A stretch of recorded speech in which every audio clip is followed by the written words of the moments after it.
सर्वेभ्यः सादरवन्दनं। मम नाम ज्ञानेश्वर शर्मा। अहं मूलतः हिमाचलप्रदेशस्य सोलन जनपदात् अस्मि।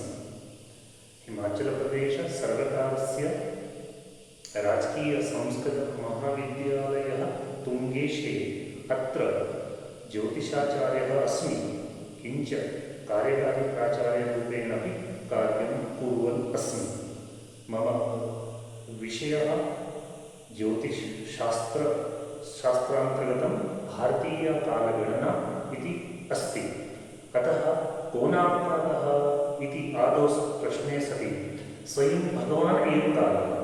कालस्सृजति भूतानि कालः संहरते प्रजा इति कालस्य स्वरूपम् अस्माभिः द्रष्टुं शक्यते। अथर्ववेदे अपि प्राप्यते कालो भूतं भव्यं चेशितं हवितिष्ठते। एवमेव श्रीमद्भगवद्गीतायामपि एतस्य वर्णनम् अस्माभिः प्राप्यते। कालोऽस्मि लोकक्षयकृतप्रवृद्धो लोकान् समाहर्तुं ह्यः प्रवृत्तः ऋते अपि त्वां न भविष्यन्ति सर्वे ये व्यवस्थिताः प्रत्यनीकेषु योद्धाः। एवमेव अस्माकं बहुषु शास्त्रेषु एतस्य कालस्य स्वरूपम् अस्माभिः प्राप्यते। तत्र कालस्य स्वरूपं किं स्यात् इति सिद्धान्तज्योतिषस्य सूर्यसिद्धान्ते लोकानान्तर्गतकालः कालोन्यः कलनात्मकः सद्विधास्तूलसूक्ष्मत्वात् मूर्तश्च उच्यते। एषः कालः चीरक्षिप्रादिव्यवहारसाधारणहेतुः कालः स च द्विविधः। एकः लोकानाम् अन्तर्गतकालः अर्थात् भूर्भुवादिलोकानाम् अन्तर्गतकालः स च परमेश्वररूपः। अपरः द्वितीयः कलनात्मकः कालः। कलनात्मककालः नाम गणनात्मकः कालः, कलयितुं गणयितुं योग्यं तादृशं कालः, मास पक्ष ऋतु अयनम् इत्यादि। अतः प्राणादिकथितो मूर्तस्तुत्याद्यो मूर्तसंज्ञकः षड्भिर्प्राणैर्नाडी स्यात् तत्षष्ट्यानाडिका संहिता। गणनायां गणनात्मकः एषः द्वितीयः कालः द्विविधः, स्थूलकालः सूक्ष्मकालश्च। स्थूलकालः अपि प्राणादिः कथितो मूर्तः अर्थात् एकस्य स्वस्थमनुष्यस्य श्वासोच्छ्वास अन्तर्वर्ती कालः प्राणः। अयमेव व्यवहारोपयोगी कालः वर्तते। अर्थात् प्राणादारभ्य एव व्यवहारिकालस्य गणना क्रियते। द्वितीयः सूक्ष्मः कालः त्रुटिकालः। सूच्या भिन्ने पदं पत्रे त्रुटिरित्यपि धीयते। ततषष्ट्या लिक्षकं प्रोक्तं तत्षष्ट्या प्राण उच्यते। एषः द्वितीयः कालः सूक्ष्मकालः, तस्मात् एतस्य अपरं नाम अमूर्तकालः इति। यतोहि भारतीयकालगणनायां सूक्ष्मकालस्य विभागं पश्यामश्चेत् सूच्या पदं पत्रभेदनकालः त्रुटिः, षष्टित्रुटिभिः एका रेणुः, षष्टिरेणुभिः एकः लवः, षष्टिलवभिः एकं लिक्षकं, पुनः षष्टिलिक्षकैः एकः प्राणः भवति। एषा या गणना अस्ति एषा गणना सूक्ष्मकालस्य विभागः अस्ति। अतः षड्भिर्प्राणैः नाडी स्यात्। अग्रे उच्यते एका स्थूलकालस्य विभागं यदि पश्यामः तदा स्वस्थमनुष्यस्य श्वासोच्छ्वासान्तर्वर्ती कालः प्राणः। एषः भारतीयकालः। एकः प्राणः नाम 10 विकलानि। यदि पाश्चात्यकालदृष्ट्या पश्यामः चेत् 4 सेकेण्ड्। पुनः षड्भिः प्राणैः एका विनाडी भवति। विनाडी नाम पदं तत् 24 सेकेण्ड् पाश्चात्यकालदृष्ट्या। एवं षष्टि या बलानि भवन्ति ततः एका घटी, षष्टिघटिभिः एकं अहोरात्रं, पुनः 30 अहोरात्राणि एकः मासः, पुनः 12 मासैः एकं वर्षं।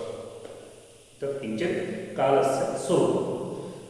अस्माकं सूर्यसिद्धान्ते एव नवविधकालमानानि प्रोक्तानि सन्ति। ब्रह्मं दिव्यं तथा पित्रं प्रजापत्यं च गौरवं सौरं च सागरं चान्नमरक्षमाणानि वैनव। नवमानानि कानि इति ब्रह्मं दिव्यं पितृं प्राजापत्यं गौरवं सौरं सावनं चान्द्रं नक्षत्रम् एतानि नवविधकालमानानि सन्ति। पुनः एतानि अपि नवविधकालमानानि सर्वत्रापि सर्वेषु अपि ग्रन्थेषु समानरूपेण प्राप्यन्ते अस्माभिः। अत्रापि एतेषु नवविधकालमानेषु मनुष्यव्यवहारोपयोगि चतुर्विधमानानि सन्ति। तर्हि कानि तानि चतुर्विधकालमानानि इति सौर चान्द्र नक्षत्र सावनम् अर्थात् मानवानाम् उपयोगाय शास्त्रकारैः चतुर्विधानि कालमानानि उक्तानि सन्ति। इमानि कालमानानि सूर्यचन्द्रयोः गत्याधारितानि सन्ति। अतः सूर्य आधारितः मासः सौरमासः, चन्द्र आधारितमासः चान्द्रमासः, पृथ्वी आधारितमासः सावनमासः, नक्षत्राधारितमासः नक्षत्रमासः। अतः तत्र पुनः अन्यानि यानि मानानि सन्ति तद् दिव्यमानं पितृमानं चेति वयं पश्यामः क्रमशः, तर्हि 12 मासानाम् एकं वर्षं भवति। अतः सौरवर्षस्य एकं दिव्यं दिनं, पुनः चान्द्रवर्षस्य 12 पितृदिनानि भवन्ति।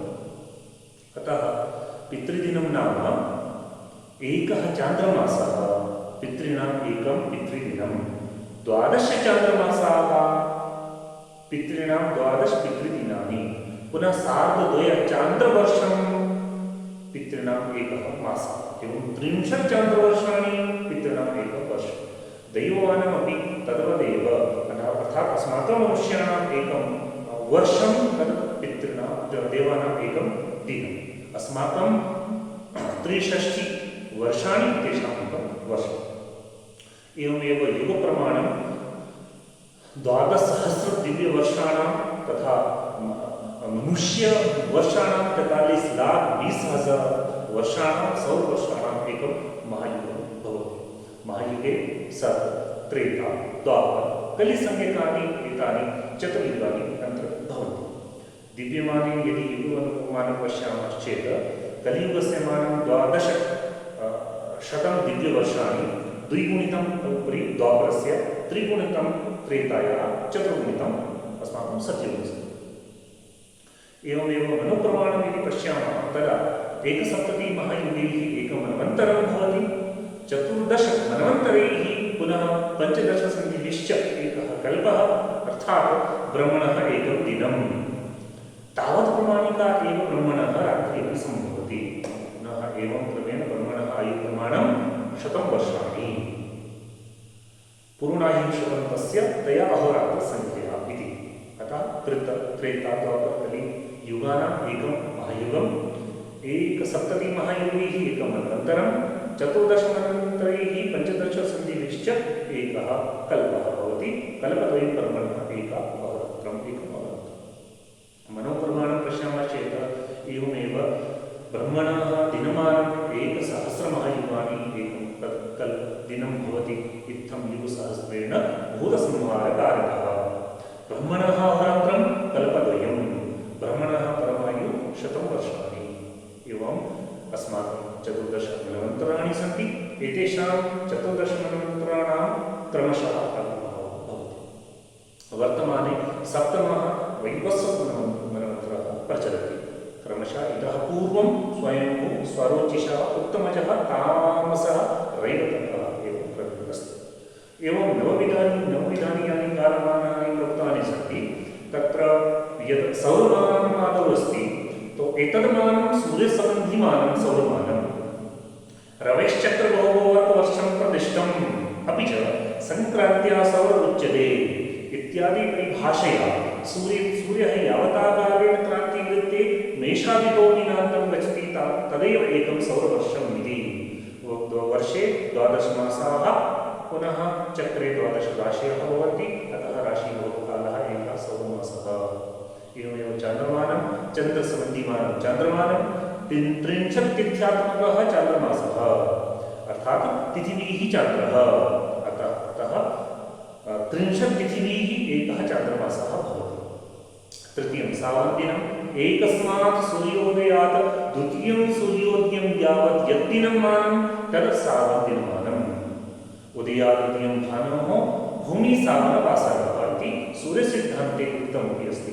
अतः एतस्य सावन्दिनस्य एव अपरं नाम भूदिनं, पूदिनं, मेदिनीदिनमपि अतः यदा अपि भास्कराचार्येण अपि उक्तम् इनोदयद्वयान्तरं तद् अरकसावरं दिनं तदैव मेघनीदिनम् अर्थात् एतदमानं भूमेः भ्रमणवशात् भवति, भिन्नं भिन्नं भवति। चतुर्थं पश्यामः चेत् नक्षत्रमानं भवासरस्तु भभ्रमः इति भास्कराचार्यस्य वचनानुसारम् अस्माकं भपञ्जरः प्रवहवायुना प्रेरितगत्या नक्षत्रमण्डलस्य एकं परिभ्रमणं नक्षत्रं दिनं भवति। तस्यापि नक्षत्रस्य उदयात् अपरम् उदयं यावत् व्यतीतः कालः एकं नक्षत्रदिनं भवति। पितृमानम् अस्माभिः श्रुतमेव 30 मासः चन्द्रः कृत्रिमः स्मृतम्। एवमेव दिव्यमानं दिविभवमिति दिव्यं देवसन्धिमानमिदं दिव्यमानम् अर्थात् यत् सूर्यस्य राशिभोगकालः एकं दिव्यम् अहोरात्रं भवति। ततः परं सप्तमः भवति प्रजापत्यमानं मन्वन्तरव्यवस्था। मन्वन्तरव्यवस्थया एव प्राजापत्यमानं कथितं। युगानां सप्ततिः सेना मन्वन्तरं हि उच्यते अर्थात् एकसप्ततिः महायुगैः एकस्य मनोः मानं भवति। गौरवमानं गुरोः इदं गौरवं गौरवमानेन बृहस्पत्यमानम् अपि उच्यते।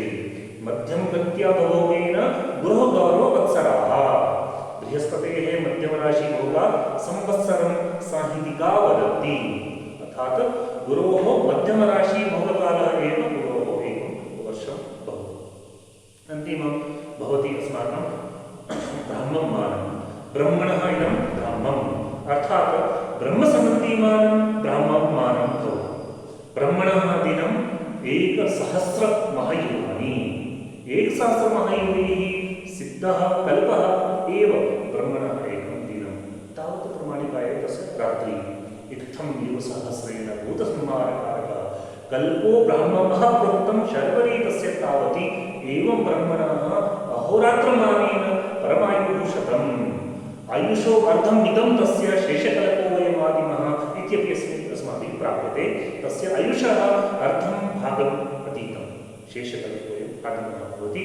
एवं क्रमेण अस्माकं ज्योतिषशास्त्रे सर्वेषु अपि सिद्धान्तग्रन्थेषु नवविधकालमानानां कालस्य सूक्ष्ममानानां च वर्णनम् अस्माभिः प्राप्यते।